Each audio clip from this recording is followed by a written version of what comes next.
All right, so we got to talk about this.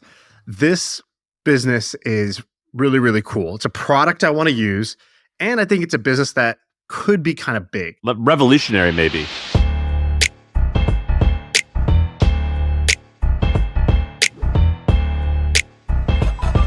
Yeah, you probably saw this because it's been going viral over and over and over again. And I always look for products that have this playground virality, meaning anytime somebody shows you that they're using it or they share a picture of it, it immediately sparks a big reaction. And so I'm going to share these 3 posts. So there's check these out.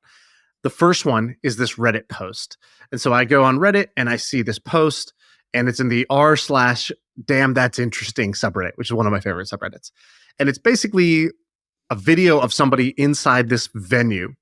And it's like a sports bar meets IMAX. So you're sitting there, you've got a beer, you're just hanging out with your friends, but there's a giant screen. It's almost a dome that's over you where it looks like you're front row at a football game in this case. And they're cheering and their crowd's going crazy, but it looks like you're in the stadium, but you're not in the stadium. You're just in a bar. And this is called Cosm, or as I'm calling it, the mini sphere. Some people have probably heard, you've probably seen the Sphere in Las Vegas. It's this giant, huge dome that's in the middle of Las Vegas, and it's this insane $2.3 billion project that is just remarkable. It looks like it's kind of cool. It's like one of those things where it's like humans built the pyramids and then we built the sphere. It's like this marvel of engineering and technology.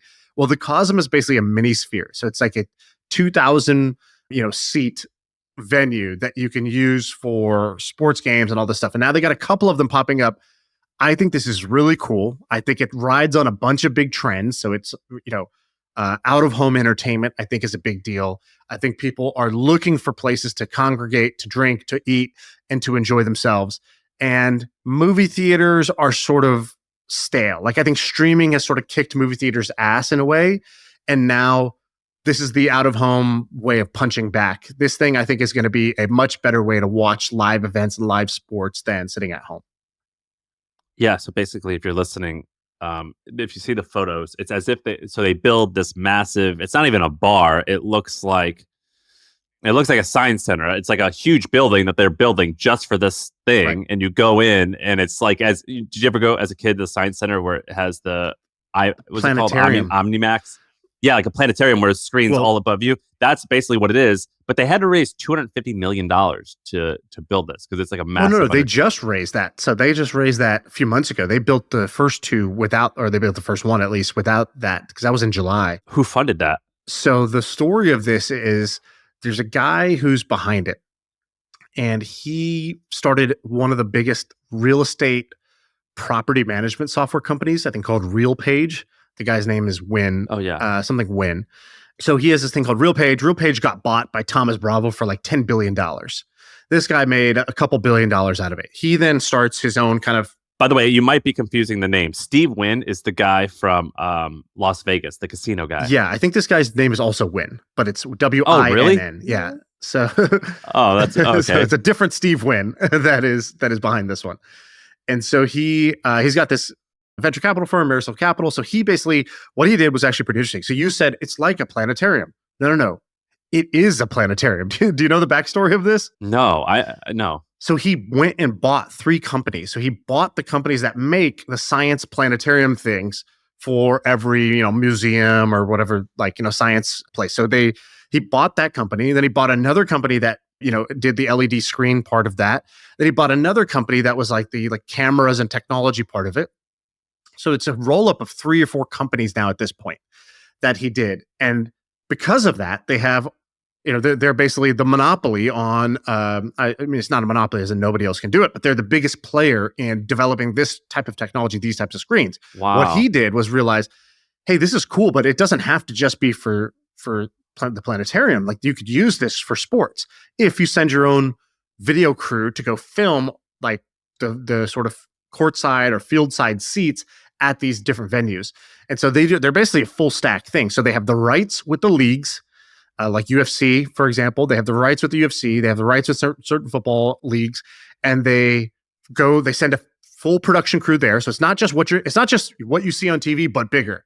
It's its own thing. And so they have like crews that are almost like VR, where you see like they're right there by the end zone. And then as the guy crosses, the camera's turning with them. And then they have a live production team that's basically cutting between the different cameras that they have to show what's going to be on that huge screen. And so that's how they actually made this. That's the backstory of how they did this. That's amazing. I did not realize that that's how it started. All right, real quick, I want to talk to you if you are new to business. If you are just getting started, maybe you're new to this podcast, you're trying to get out there and do your first business. There's a lot of people who listen to this podcast that fall into that category. And HubSpot has made something pretty cool for you. Most people in your first business, you might do something like freelancing or being a solopreneur. It's an easy way to get started. You don't need to have a lot of money. It's a great way to build skills and build that monthly cash flow. But knowing where to start is not super easy. The folks at HubSpot have created a kit that you can go download. It's a ultimate entrepreneurship kit for people who are really getting started in this journey. They also have a solopreneurship guide that will give you sort of the mindset that you need to go on this journey. Check it out. It's the ultimate entrepreneurship kit. The link is in the description below this video. Check it out and enjoy. I really want to go to one of these. I've had a friend who his name's Hat. I think you know Hat. He went to the one in Dallas and he sent me a video of it. I do not have a friend named Hat. Who is our friend named Hat? He messaged us about it. He hosted the Dallas MFM meetup. Oh, okay, gotcha. You're friendly with a guy named Hat. And he sent me a video and he was like, "Hey, I'm in Houston," and it was some sport game, and I was like, "That game's not in Houston." And he's like, "No, this is a screen. Right. Like I'm not here right now. This is a screen." And I genuinely thought he was there. And so, like, I would pay. I as soon as UFC is on this, I'm going to be paying money. It is this weekend, actually. So this weekend's Sphere. The fight card they're having at the Sphere, I believe, is going to be shown in the Cosm. So they basically have a mix of things. Because it's not just sports. So there's sports, but then they got Cirque du Soleil.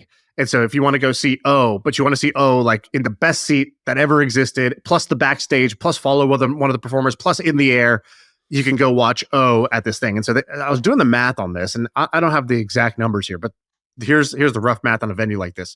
So they have general admission, which is kind of like standing room only. You could literally, there's people just sitting on the floor, and those are $22. So super cheap, and they're going to make the money on those people through beer and French fries or whatever. Then they have the like booths or tables type of thing, which is each seat there is kind of like between $50 and $200, depending on the day and the event. And they could fit, 1,000 general admission and 1,000, premium people into this thing. But they have shows all the time because they have like the Cirque du Soleil thing. They have this like art exhibit thing. They have an orbital thing that's space. Then they have sports. And so they have 64 events this month, or like in the next coming month. And I don't know how, what the occupancy is like, but it's pretty easy to see that this thing is probably somewhere between, 4 to 6 million a month in revenue right now, not counting all the alcohol sales. So, that might be double, over there. So I would say low end, maybe 3 to 4 million on tickets, and on the high, and then, double that once you factor in all the food and alcohol purchases. I talked to this guy the other day for MoneyWise. We did this podcast with him, and he basically made something like $25 million. He like owned a tech company. He sold it. He got $25 million in cash. He still owns $25 million in equity in the business. And he's based out of Canada, inside of a 2,000 person town. And he sold the business, made his money, whatever, and he still has his office in that small town. And he said in the small town of 2,000 people, he employs roughly 50 of them. And he owns the fanciest office building on the main street. And they have barbecues and shit like that every week where the community can come and hang out, whatever. And it made me sad that I make money on the internet and that I make money remotely with the remote staff, because it's hard to see the magic that you're working so hard to create, or hopefully your output is magic, where you create products and services that people love. And it made me really bummed. And I was like, I want to get into like more physical stuff, or to be able to like physically see my creation, even if it's just like employees in an office. And when I see products like Cosm, it seems trivial. Like, we're just doing, it's just like a place where people can drink beers and watch sport. But it's more than that. And to see this as your output of like, I'm creating something that is physical that I can go and see and be proud of while people are watching and enjoying it. I am envious of that as someone who does mostly digital stuff. They can watch sport and drink beer, but they can watch sport, drink beer in front of a huge screen, a big ass screen. No, I know what you mean. I would feel that way, but I've done a restaurant. I have an e-commerce thing that has physical products. And I've also done some events. And every time I've done any of those things, I hate it. I'm like, oh my God, this would be so much easier. I would enjoy my life so much more if I could. I am so much happier sitting behind a computer on my laptop in my boxers. I told you the Peter Levels photo of him sitting on a couch with his neck scrunched in the worst posture, no shirt, boxers, laptop on. That to me is the Jordan logo. Dude, that is the Jordan logo. That is somebody dunking from the free throw line of life. And that's what I want. I don't want any of this shit where I have to like have a brick and mortar venue. I know it sounds romantic, but no. Can I tell you something that's going to sound stupid and ridiculous, but I think it's true and it's going to make a lot of money? Stupid and ridiculous, but I think it's true. It's going to make a lot of money. Damn, dude, did you just do a personality test? That was awesome. Describe yourself. Is that your bio? Yeah, there's people who are like EFGs, whatever. I'm like an ID, OID. It's a new Myers-Briggs, dude. That was awesome. Yeah. IDIOT. What are you? Oh, are you an MORON? Listen to this. So, you know how like, let me think. What's the best way to phrase this? Because we're coming from a moron's perspective. All right. So there's something that I think has not been like touched on for forever, or at least in the startup world, and it bothers me. And the reason why it bothers me is because Tesla, when that came about, that was like, oh my God, this is like the craziest thing ever. No one would ever touch us. But it has worked. And now Rivian, and there's other now car startups. Same with SpaceX. SpaceX, when they started, it was like, this is ridiculous. You can't make a hardware company that goes to space. That's ridiculous. Now we have Anduril. We have a bunch of other stuff like that. And they're getting funding and they're proving that like, this is a good idea. There's a category of products inside your home. You probably have used this product today. That it boggles my mind why there's no innovation. So to put this in perspective, I believe, all right, so there's about 15 million cars sold per year. There's about 13 million units of this product sold per year. Basically, everyone in America has them. They cost thousands of dollars. The lifespan of these products is like 5 years. And that is the washer and dryer. It boggles my mind why we've not seen more innovation with the washer and dryer. And yes, I'm going to say, I say washer because with an R, that's a weird Midwestern accent. I'm going to get that out the way because people are going to make fun of me. But what's been killing me is, and I've said this for years, that there's not a good 2-in-1 washer and dryer. So this company called LG, they came out with this like washer and dryer the other day that it's a two-in-1 washer and dryer. And it was on the Wall Street Journal. And there's videos on YouTube talking about this washer and dryer. These nerds like me who are like into this technology, they're like going bananas that this technology is actually coming to fruition, which basically being the main critique of the washer and dryer in one is that it was really hard to create so when you have a washer, that means it has to be water sealed. But when you have something that's water sealed, it's hard to increase the temperature. So how do you put heat in there to dry your clothing? And that technology is actually really hard.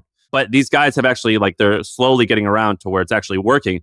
And it's amazing how big some of these businesses are that sell just mostly washer and dryer. So if you look at Whirlpool, I believe Whirlpool is publicly traded. Last year, they had $22 billion in sales, and about half of that revenue was from washer and dryers. Mm-hmm.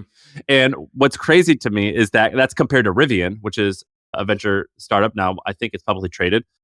$2 billion a year in sales. Right. And so it's crazy to me that a lot of these sexier industries in the hardware space, cars, rockets, self-defense, are getting funded and are popular. But the washer and dryer in particular, I'm making a prediction that in the next 10 years, maybe 15, we're going to see a lot of movement in this space. And I think the appetite is big. And I'll give you another example.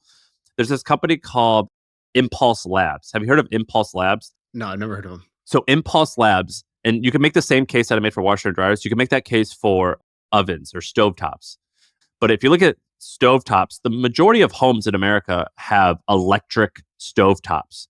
And electric stovetops are a huge pain in the ass because the way they work, I believe, is that there's basically only one temperature. And so it's like an on or an off. And so when you use an electric stovetop, even though you put it on high, that just means that it's going to self-regulate to where it's going to stay on for a certain amount of time and then turn off for a few seconds and then turn back on and then turn back off to a point where it's high. Then with medium, it's going to turn off for longer. And then, you know what I mean? It's going to try and stay at that same time.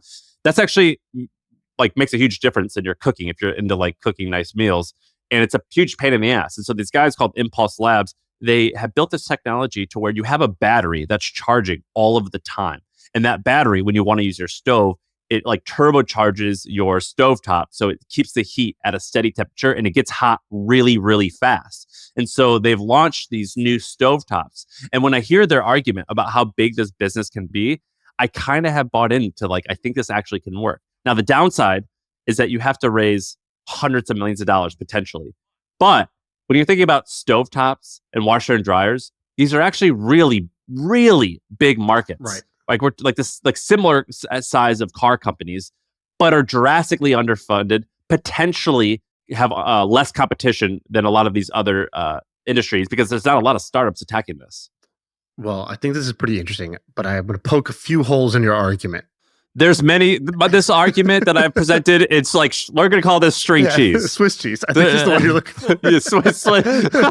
No, it's string chease. There's no, there's ways around I'll peel it. back some holes in this, in the string cheese here. Let's keep the analogy going. So the problem with the kind of rockets and or cars, and let's just take cars for example. I think the reason that Rivian and Tesla had so much heat when they came out, even though they weren't selling that many units, was people see that they're first of all, cars are much more expensive than washers and dryers. So that's the first thing. Right? Oh yeah, so that's true. Multiple of maybe 10x higher price per unit. So yes, they sell the same number of units, but at least 10x higher, maybe 20x higher in a lot of cases. On top of that, you buy multiple of them. So like, I don't know when you get, like, I haven't replaced a washer and dryer in 5 years since I've been living in a place. Well, have you lived in one home for one place? Probably not for more. Have you lived in one house for 5 years? But is that the shelf life of these things? You have to replace them after 5 years? Ish. Okay, gotcha. The other part of it that I think is hard is with Tesla and Rivian. I think the thesis is that all cars eventually go electric. So you basically take the entire fleet of cars and you say these are all going to have to switch to electric, and that the traditional car makers are not going to be, these guys will figure out how to ramp production before the traditional car makers figure out how to go electric. And I don't know if that's proven out to be true or not. I mean, Tesla has obviously beaten the traditional car makers, and I think Tesla's worth more than like all of the other, next 5 car makers combined type of thing. It's ridiculous. And whereas I don't think the 2-in-1 necessarily, maybe it's true that 2-in-1 basically replaces all combos. I'm not sure. The last thing I would say is that a lot of these have like switching costs. So for example, the stovetop, even if I like it, I'm not going to rip out my stove to do this. It's only going to be, let's say, new builds that are going to put something like this in, like this stovetop. Whereas with a car, the switching cost is lower because I can always get a second car. I can trade cars. It's not the same as like ripping up my kitchen in order to get these. So I think that's the hard part about some of these is you have a lot of capital and a lot of difficulty, but some pay out, 10 or 100x. And that's why the funding goes to the space companies, goes to the military, weapons companies, and goes to the car companies before it's going to go to some of these. That being said, I have the June thing. I have the June oven, and I got to say it's good, but it's complete overkill. And so I think the hard part of this is like I don't know if you've ever used it, but there's a camera inside of it. So you put a bagel inside, no, that's stupid. And it just says, "Wait, I got it, bagel." And I'm like, "Yeah, cool." Still gonna push toast. Like the fact that this camera was in here that recognized the bagel is like a cool demo, but ultimately like not that important of a feature compared to just like not being $1,000, right? I think the June oven's like $1,000 or more. So yeah, I'm not super convinced on these, but I do like where your head's at, which is what are these sleepy industries that need innovation, where size is there, sleepiness is there, but the innovation is super low. That in general is a good place to go if you're really determined and can make some shit happen. You know who kicks ass in one of these spaces is Shark Ninja. Have you heard of Shark Ninja? Like they make Ninja and Shark. It's 2 different brands, but under one company, Shark Ninja. I believe it's a bootstrap company. Started in 1994. It got bought and went public, but within 6 years, they were doing 100 million in revenue. Within the year 8, they were doing $250 million in revenue. Based out of Boston, American company. The products that they make, amazing. They have made some of the best products. So like their vacuum is amazing. I own the Creamy, which is like the greatest thing ever. They helped innovate and create the air fryer. Some of these appliance businesses have been shockingly good and surprisingly bootstrapped. Well, my favorite one of these that's like not as hard to do, but also kind of a sleepy industry is Hexclad. Do you have Hexclad? Do you have any of their pans? I'm thinking about buying some. So convince me why I should buy them. Well, dude, I don't know. I think one of the things here is like uh customer has like a different like awareness and sophistication level. So I don't actually know what would make a great pan. I'm sure there's people out there who are like, no, no, no, only cast iron or only this type of pan or it's all marketing, whatever. But I'm in the bucket that's like the fat part of the bell curve where it's like, yeah, marketing just kind of works on me. Right. Like I saw that Gordon Ramsay invested $100 million into Hexclad, which is a stunning Wow. amount of money. And let me make sure. How does Gordon Ramsay have $100 million As I to say invest that in a out loud, startup? let me make sure that I have this right. So I Their guess it's his website. studio. So Studio Ramsey Global, a partnership between Fox and Gordon Ramsay, is investing 100 million into Hexclad. So not him personally, let's say, but him and his venture studio or whatever, his venture firm. Their website is beautiful, and I want to buy Hexclad right now because of their website. So I bought it. The pans are pretty good. I don't know again if they're the best pans ever, but they're good. And the branding is great. The visual of it, so like the pan itself has little hexagons as the bottom of it, so it's like instantly recognizable product. Like when I look in my cabinet, I have like all my generic pans, and then I can literally just see the difference of a Hexclad pan, and it's like ties to the name.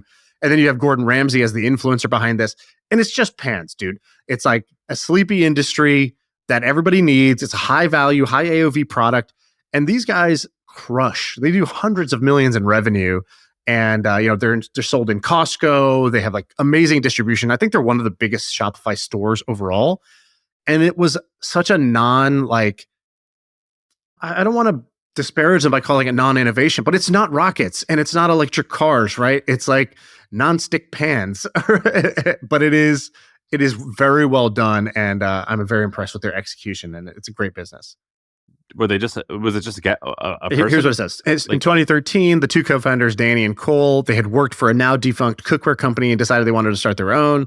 So they started, working on it. They dabbled with a couple of products. They started selling in 2016. 2017, they get a deal with Costco, and the business has doubled almost every year since 2017.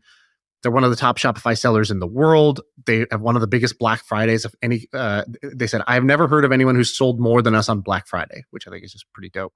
It's a very, very well done product. They make you feel elite, by buying this pan. Whether the pan is elite or not is sort of secondary. It's an amazing example of just like what brand marketing and influence can do for you.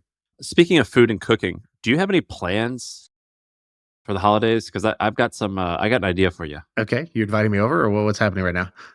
That's even better. Okay, go. This is even Hit me. better. Are you free? I'm free. All right, I've got like a little 8-week little project for you. If you're interested, it's no big deal. It's just a little small. It's like the equivalent of like a super Lego. Okay, go for it. Weight Watchers. Do me a favor and Google Weight Watchers stock right now. Yeah. Okay. What's their market cap at? Oh, geez, 58 million. What happened? Oprah. What happened? That's what happened. Oprah left. Oprah's gone. Are you serious? That's listen what to caused this? well, and they lost $110 million last year, and the business declined by Dude, 10%. Ozempic But, hit him? What happened? I think Ozempic hit him. well, let me make an argument as to why Weight Watchers is going to start selling Ozempic and why Shaan is going to own 10% of the company. So listen, that's your 8-week project, your holiday project. So Weight Watchers was started, I think, in the 60s. And the way it started was there was this housewife in New York City, and she was a little overweight, and she got a bunch of dieting tips on how to lose weight. And then she created like an 8-person support group where she got her friends to give her $2 per meeting, and they met once a week. And it helped everyone lose weight. They were held accountable, and they loved it. She did it for about a year, and then eventually this one man and his wife, or his wife, was like, "Hey, you need to lose weight. You go to this woman's support group. I bet she'll lose weight." And this guy was a businessman, and he was like, "Hey, we should definitely make this a thing." Like, her name was Jean. He was like, "Hey, Jean, this should be like a business. This was amazing. I actually lost weight, and it changed my life a little bit." And so they come up with this idea to franchise the business, and they launched it in 1963. And by 1968, they had 1 million members, each paying a monthly fee in order to attend a local meeting that was based off of their dieting advice, but a local meeting where you would go once a week or once a month in order to have like your support group. And then by 1968, they sold the business for $350 million. And they sold it for $71 million then, which is something like $400 million in today's money. Oddly, they sold to Heinz Ketchup, which is like the maker of a lot of foods that are the opposite of what Weight Watchers would suggest. But anyway, they do their thing.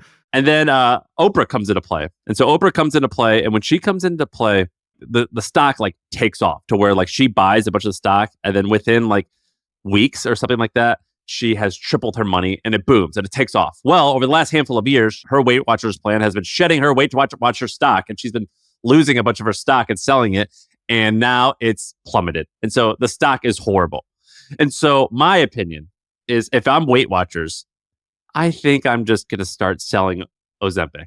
That's what I'm going to become. If I have millions and millions of members who are subscribed to me for weight loss tips, if I needed to, just only care about money, my new game is, well, and by the way, they have 3.8 million paying subscribers. The name of my game is, hey, for an additional $300 or $400 or $500 a month, we really can guarantee that you're going to lose weight. They're definitely going in this direction. So I didn't realize this, but do you know who the CEO of Weight Watchers is? No, who?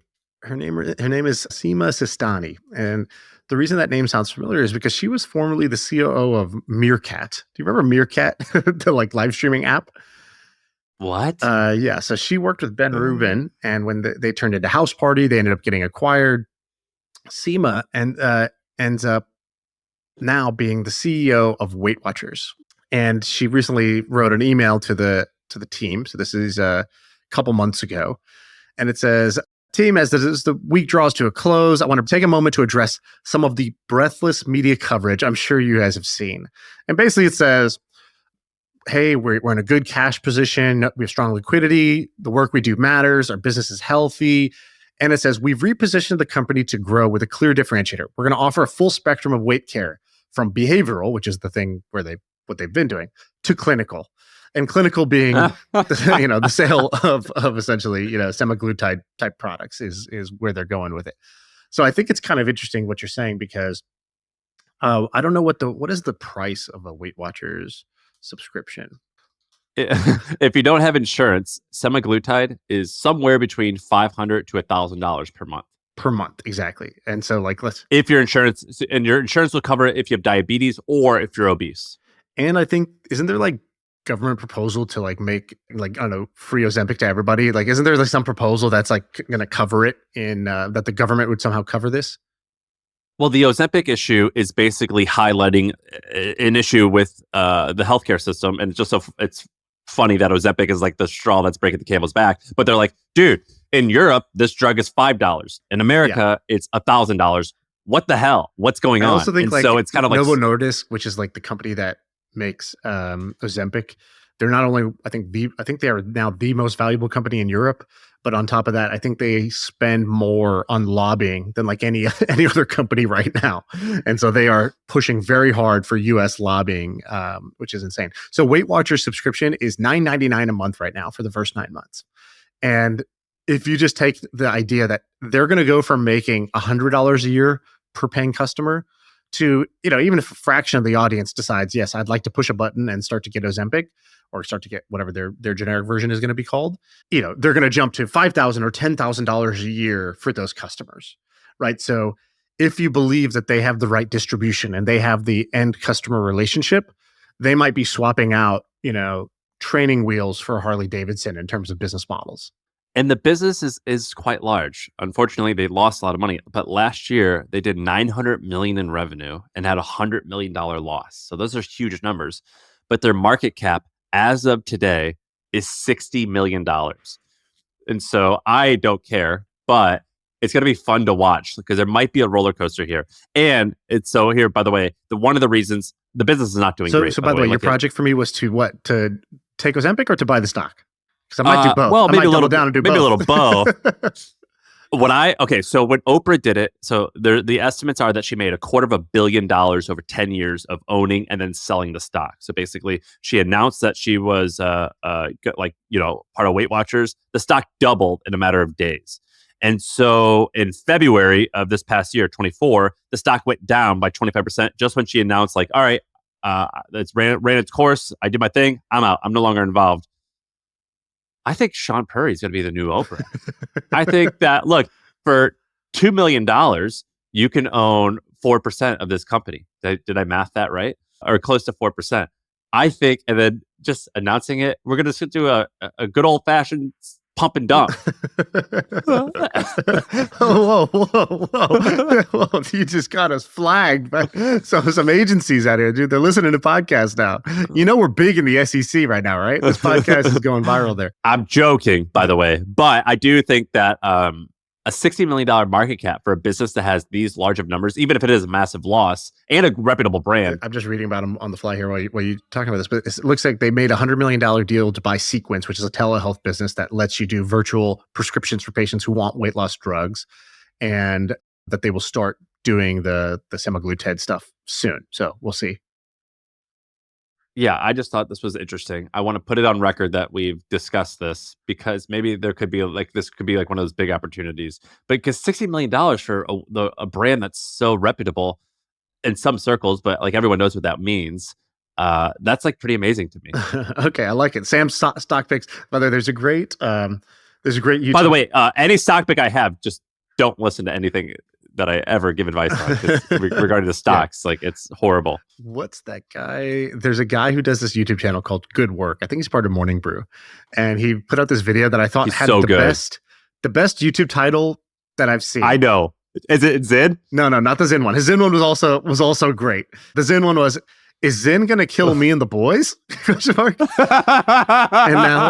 now the new one is, can this extremely loud man make you rich? And it's a picture of Jim Cramer, who's like, shilling some stock. I thought it was awesome.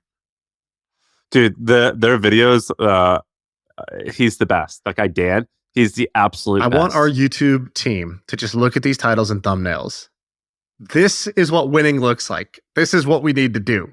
I'm just going to read you some of their other titles. So his other titles. So Saudi Arabia going sicko mode on its sci-fi city-state. It's the picture of that giant wall that Saudi Arabia is building. Helping a fourth grader explain her loser dad's stupid hedge fund job. LOL. Yeah, it's great. Yeah, I'm a big fan of this guy. He's really good. Austin's one of my best friends, the founder or the CEO of Morning Brew. And I give them a hard time for a long time because Morning Brew has not been able to hire interesting talent. And hiring and retaining and developing talent on as a media company, that's really, really, really hard. You got to find interesting people, which is hard. And then the most interesting creative people are typically also the biggest pain in the asses to work with and to retain them. This guy and a few others actually, but this guy is a really good example of how a media company finds talent and nurtures it and makes them huge. Yeah, he's doing amazing. Good job. What is his name, by the way? I don't know this guy's name, but Dan Toomey. Dan Toomey. Yeah, Dan, you're doing a great job. So I moved to this new city. It's called Westport, Connecticut. It's a 35,000 person town, and I've been reading all these books about biographies of politicians and stuff lately. So I thought, I don't really know anything about politics. I'm going to see what I can, if getting involved is even interesting. So I just emailed the mayor, which, I didn't know if that was a thing or not, but I just found her email and I emailed her, and now we're going to go get lunch together. What'd you say? Get lunch with the mayor. I said, in a small circle of the internet, a very tiny corner, I'm a little bit popular, and I'm not sure what that means to you, if anything, but I'm just trying to make myself look a little bit important to you, and I would love to hang out and introduce myself with no agenda. And that's all I said. And she said, absolutely. And so what's the plan here? What are you going to do? I don't know yet. I got to figure out how to be conniving and how to take over a town. I don't have a plan yet, but I just thought it was interesting. Are you going to binge 2 seasons of House of Cards or something and just start to get yourself in the mindset? Yeah. I'm just going to come with armed guards and just take over. I'm going to do a coup. Yeah. It's going to be a coup. I'm the mayor now. Yeah, I'm the mayor. I don't know.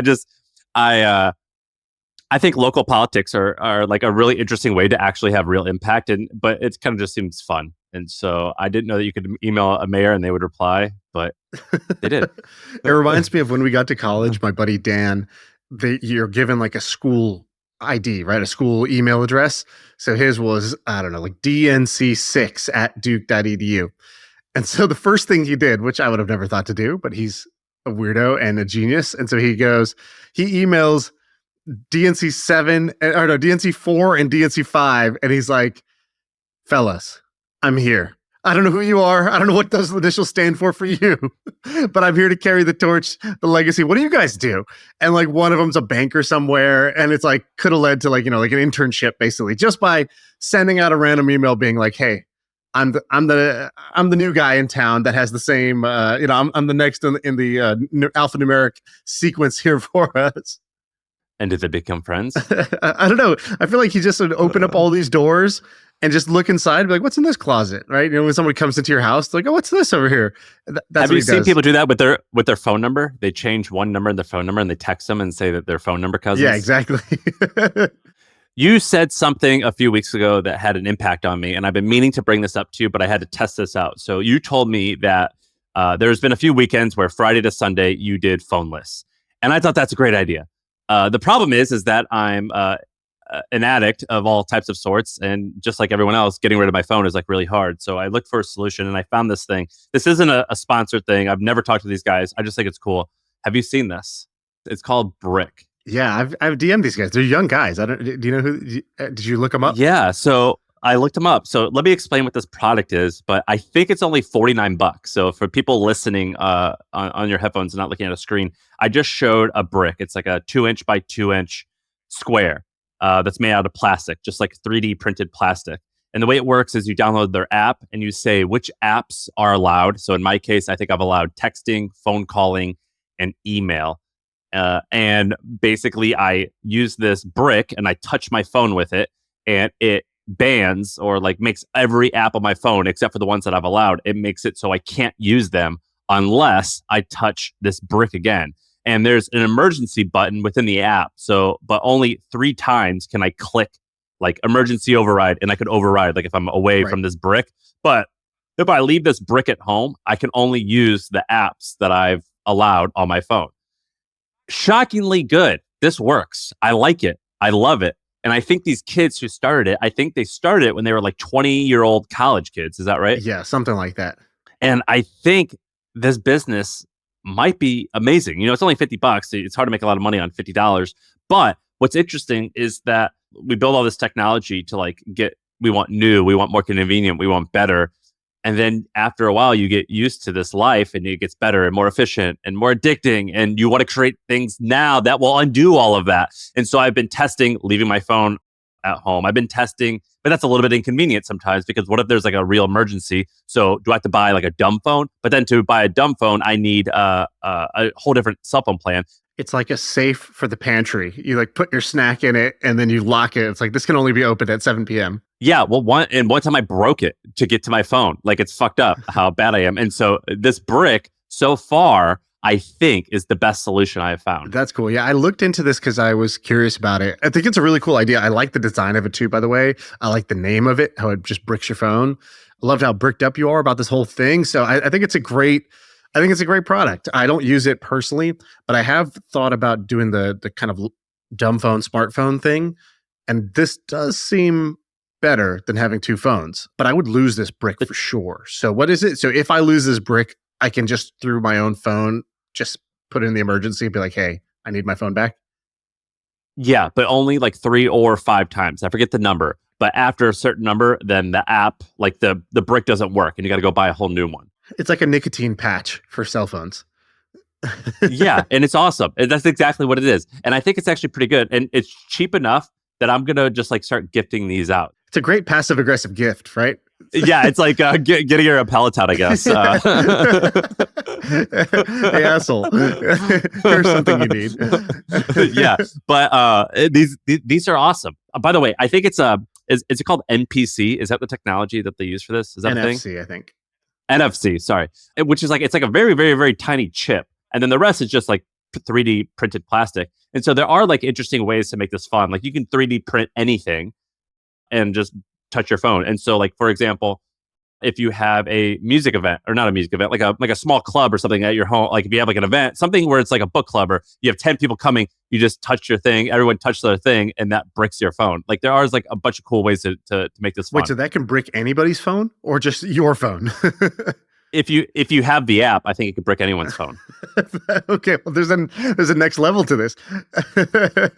Of course, but it's actually quite cool. And then have you seen the things where you go into comedy shows and you put your phone in one of these like airtight bags? Yeah, I hate those things, but I understand. I hate them too. They're at the local school that I live at. They're starting to do that for the school, so you have to leave your phone in these bags. Yeah, my 4-year-old is in TK, and she's told me her friend has a phone. She's like, yeah, she showed me. It's a real phone in her bag. It's hers. And I have so many questions. Man. I'm like, and we're like friends with the parents. I'm like, do I just text the parents? Be like, yo, you got your kid a phone?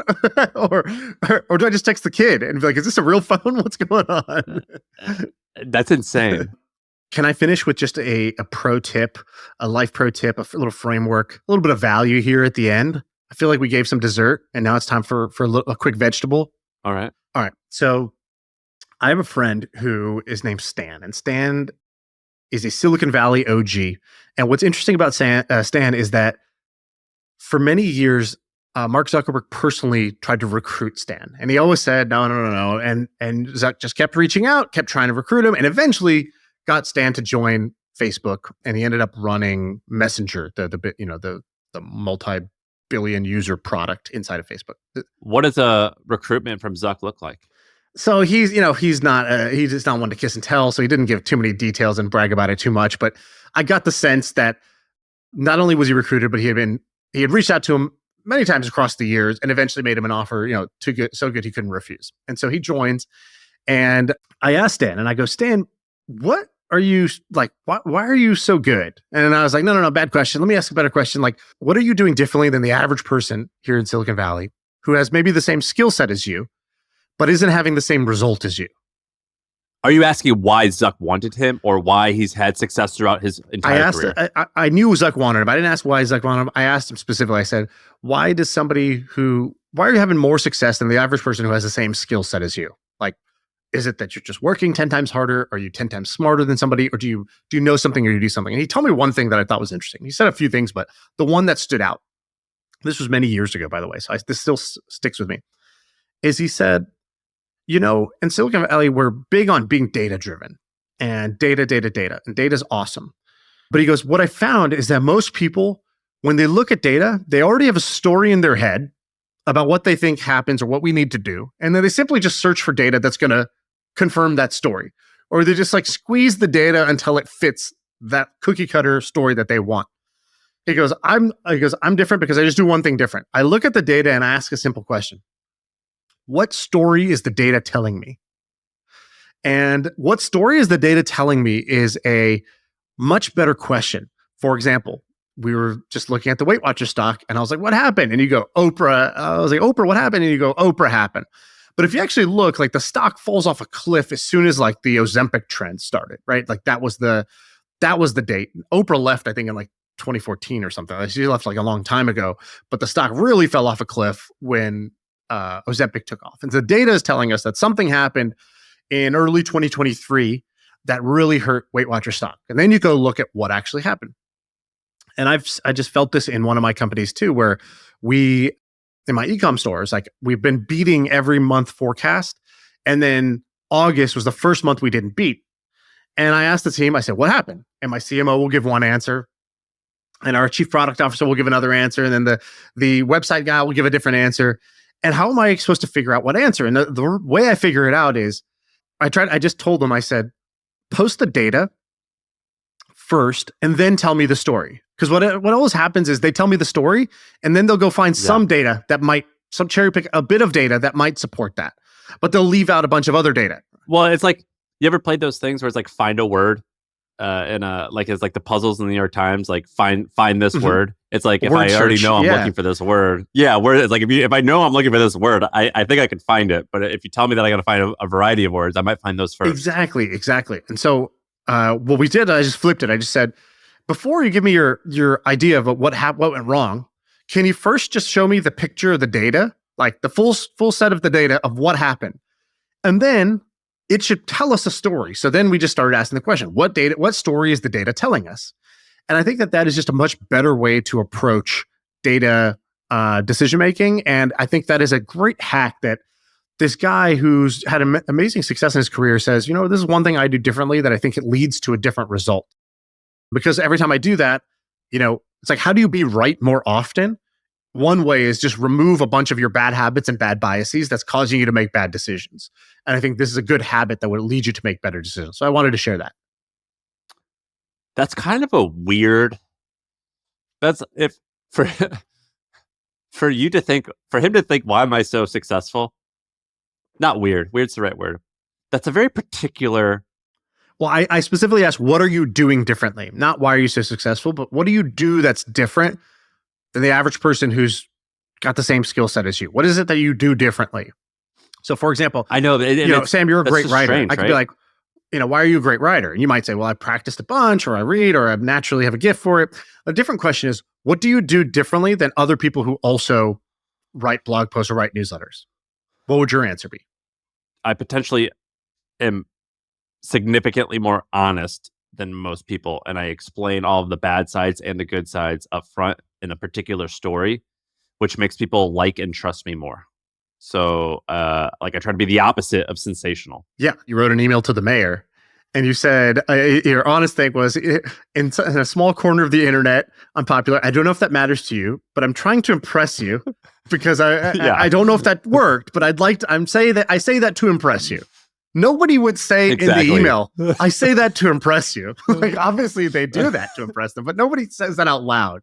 I think your gift is that you are willing to say the honest part out loud, and that endears people to you, and that makes it more likable, and that makes it more distinct, and that makes it stand out versus reasons that other people, their writing might stand out. So I think it's a great example of like that question of what is it that you actually do that's different versus how do I become successful, or how did you become successful? Like, people have they'll give you a different answer depending on the question. And I guess what I'm saying is, calling him weird is not the right word, because that sounds negative. What I mean is, that's such a particular and unexpected answer of like, oh, you just look at the data and you're like not judgmental about it, versus coming to it with an emotion or a story to prove. So it's like you're black and white about different information, and you're not coming with an agenda. Right. It's a weirdly specific answer. I agree. Now, the caveat is, this was like 10 years ago when he told me this. And also, I bet if I asked him the same question today, he would give me a different answer. Maybe that was just top of mind because of what was going on that day in his world, or what he had noticed recently. Why did you just remember this now? Because I saw the problem pop up in my own company where I was like, oh, this is hard. I can't get to the truth because everybody already has a pre-baked answer. And then when I tell them, hey, can we figure out what went wrong? They say, yeah, I'm going to go figure it out. But really, it's just, oh, wow, they never changed the answer when I just said, hey, what went wrong? And they say, can somebody dive in? And they come back with the same answer every time. It's like, wow, what's the point of diving in if you already had the answer? And then when you dive in, you simply just go find one or two cherry-picked data points that support that. And then if I go look and I say, well, is that really true? Because what about this? And it kind of violates the narrative. So it's more like, maybe you're right, but that doesn't explain all of this, or correct? And then they're like, oh yeah, that's true. And so I need my own team doing it. And I think in general, if more people did this, they would be more successful, myself included. I'm guilty of this as well, where I have an immediate reaction of what we should be doing, or what's bad about what we're doing, or what's not working. And then I try to find data or examples that support it, versus first looking at the actual data and feedback and then saying, what story is this telling me? When you go through that, how often do you question if you are right or wrong? Or put differently, what level of certainty is your average big monthly decision? It's a great question. What percent certainty is my average monthly decision? In the situations where I have data, because there's two types of decisions. There's decisions where we have information, and there's decisions that will actually go create information, meaning we're only going to know this by trying this, and that will gather more information. Like here's what I mean. Every month or quarter or so, a business that is in the 5 million, 10 million, 20, like some range where it's like, all right, this like definitely is working, but I don't know if it's going to be massive, medium, or it could even go out of business eventually. But like, there's something here. So for those types of businesses, every quarter or month, there's a decision that can potentially change the trajectory entirely, or not impact anything at all. And I've noticed that like it's like monthly or quarterly. And I asked myself wondering, like before I was very certain like this, if I do this, I'm gonna do this, or we're gonna figure it out. Now I'm actually realizing the decisions I make for during those periods can actually be very impactful, both in a negative and a bad way. Like you can make a decision today that you pay for in 18 or 24 months. And so I used to be very confident. Now I'm less confident of like, I think this, but I want everyone to know I don't know anything. Right. And so what I'm asking for you is, how do you come to these decisions with high certainty or low certainty? I don't really think about it like that. If I had to answer that part, it would probably be high certainty for the next phase, the next chunk, meaning I know that I've looked at what the options are and what the information we have is. And of those two things, and once I take those, I have the menu of options and I got the information that we have, I can make the right decision for this moment. That doesn't mean it's going to end up being right. It means given what I had, that had to be the right decision. There was only other suboptimal decisions from there, but there's still some probability that that's not going to be true. But I couldn't have known that because I just didn't have the information. I think I've done a good job of hitting the ball into the net, where I look back, because I do this often. I look back and I say, could I have known this, or did I already know? Did I actually know deep down and I ignored it, or did I know, or could I have known but I rushed? And I have cut those down a lot, mostly, honestly, because I work with Ben and I talk things out loud. And when I'm talking out loud, I can literally hear, like, I can litigate against my point. I can hear the holes in my argument, right? And I'm comfortable enough with him to be saying it out loud and not feel stupid, to mid-sentence be like, but actually, I think that doesn't matter at all. Or, but actually, that might not even be true. I might just be saying that. Or I'll stop midway and just say, but honestly, of all those things, the most important thing I said was this, and that actually wipes out all the other shit. And so never mind, let's go for a no instead of a yes. And I'll just edit it midair because he makes me feel comfortable enough, and or we have enough trust built up where it's only about getting it right. There is 0% about appearing right, which in my other companies before, I think I was much, much more tied to having to feel like I needed to maintain some appearance of being smart and in charge and knowing things. Yeah. And I wouldn't litigate my own thoughts. I would not cross-examine them enough. And I think that led to a lot of bad decisions before.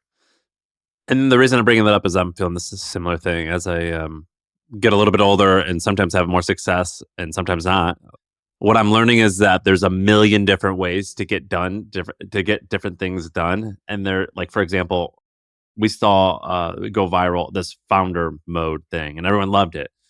And maybe that is right for certain people. I could point to many examples of successes that are not that. Right. It's the exact opposite. It violates exactly what that person is saying is the law.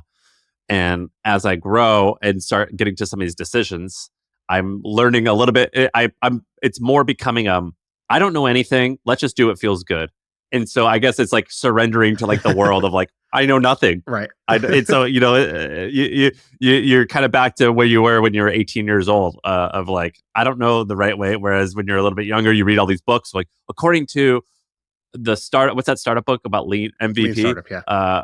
Lean Startup. According to the Lean Startup, we have to do this, this, and this. And so you just do that. And sometimes it works. Right. But there's so many different ways to make the same thing work. And because of that, when I get to some of these decisions, I'm significantly less confident in having the right answer, but I'm kind of okay with it. Well, I think there's a difference between confidence and certain. So I'm definitely less certain. That doesn't necessarily mean I'm less confident, meaning I can be confident that this is the right decision to make, but I can agree that, hey, there's low certainty here that this is going to work or that this is correct. One of the things that's helped me is to figure out some words to describe this, because what I found was that one of the big leaks was that I was miscommunicating my own certainty to others, meaning I talk in a very confident way, or I'll say, let's do this. And even though in my mind, I'm like, let's do this. And then we'll know by next Friday, or we'll try it 3 times. And then we'll know after 3 times whether this was the right path or the wrong path. but I want to go try it 3 times, right? I want to go give it 3 weeks, or I want to go give it 3 months. I know that for certain, but that was coming across to other people like, this is the way and this is the right answer. And then they got a lot of whiplash when that would change. And I'm like, why are you getting whiplash? We wanted to try it to know if this was the correct path or not. And turns out we're going to turn. And so I found that I use this phrase a lot now, which is, let's turn over another card, which is like a poker term, right? So it's like, in poker, you have your hand. First, you have your 2 cards. You just know, should I fold here, or is it worth seeing the flop? So I'll say that. Let's see the flop here. Let's see the flop is, let's take the call with the person. Let's take the meeting. Let's make the prototype. Let's draft the thing. Let's write down the plan. And then let's see after that if we want to do it or not. And then sometimes we'll say, you know what, let's turn over another card, which means let's get to the next milestone of information to get to a point where we will have more certainty of whether this is the correct thing to do or not. And that language at least taught kind of like my little team, which is they know now how much, like, yes, we are doing this. We're committed to doing this step, but we're not committed to doing the next 1,000 steps, because we're going to turn over another card and we're going to find out some more information. We're going to find out, right? Oh, we think this guy's really great. Should we hire him? Let's turn over another card. Let's do some reference checks and let's give him the project, right? We don't need to debate more. We've already debated as much as we need to, given the information we have. At this point, it's about getting more information. And the other thing that's helped a lot is be specific about what information. So often Ben will hit me with well, let's see, or I just want to look into it more, or I want to try it out. And then we'll just pause, be like, cool. What specific information do you think you lack right now? Like, if we don't have enough information to make a decision, what is the information we need? And then you often realize you're like, and actually it's just, I didn't feel confident enough to make a decision right now. I don't even really know what I'm looking for. So even if I spend another few weeks thinking about this or exploring this, I'm going to do it haphazardly because I don't have clarity on even what I'm looking for. I don't know what question I'm trying to answer here. So therefore, probably going to still be as uncertain 3 weeks from now as I am today. But when you kind of try to pin down, like, well, what do we really need to make this decision, or what extra information do we need to know? You might be able to make the decision that afternoon.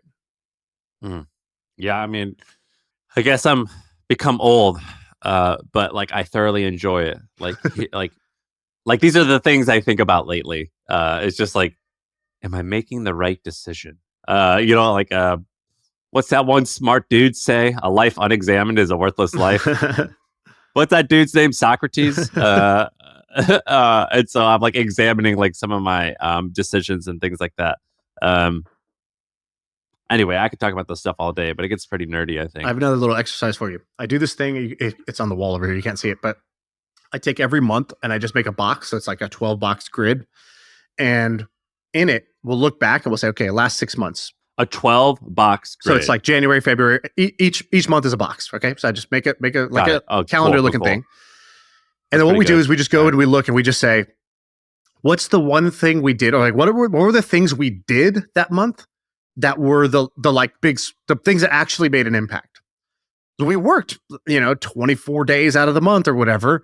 We did so many things, but when you zoom out and you just look back, you're like, what were the things that actually mattered that month?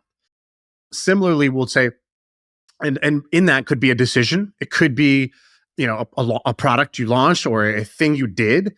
It could be a buy-sell decision. It could be a hiring-firing decision. It could be whatever, right? But it's all big font. So it's it's got to be something you can read from 10 feet away, meaning you can't just write in there your entire to-do list. And when we do that, it's amazing because every month has an embarrassingly low number of things that actually mattered, 1 to 3. And everything else was just the cost of doing business. Everything else was just the noise that it took to get to those 1 to 3 things that even mattered in a month. And when you do that, but the good thing about going back and looking at it is the more you go back and look at it, the more that in the moment you start to realize oh, this is probably going to be the thing for the month that actually matters. Let me really focus and get this part right, because it's probably going to make up for all the rest of the random activity, the random motion that I've been doing this month. Because you start to see patterns of what even could make it into this box. And those were the things that mattered. Okay, this month, this seems like it's probably going to be the thing that we'll end up writing in the box for the month. And you never write it before? Well, I don't know before exactly, right? I just, on a given day, I kind of know what I'm focusing on. In a given week, I kind of know what would make for a good week. But when I zoom out, it's like, the decision to invest in X, or the decision to bring on this person, this trip that we took that had those 5 meetings in person that would not have been the same over Zoom.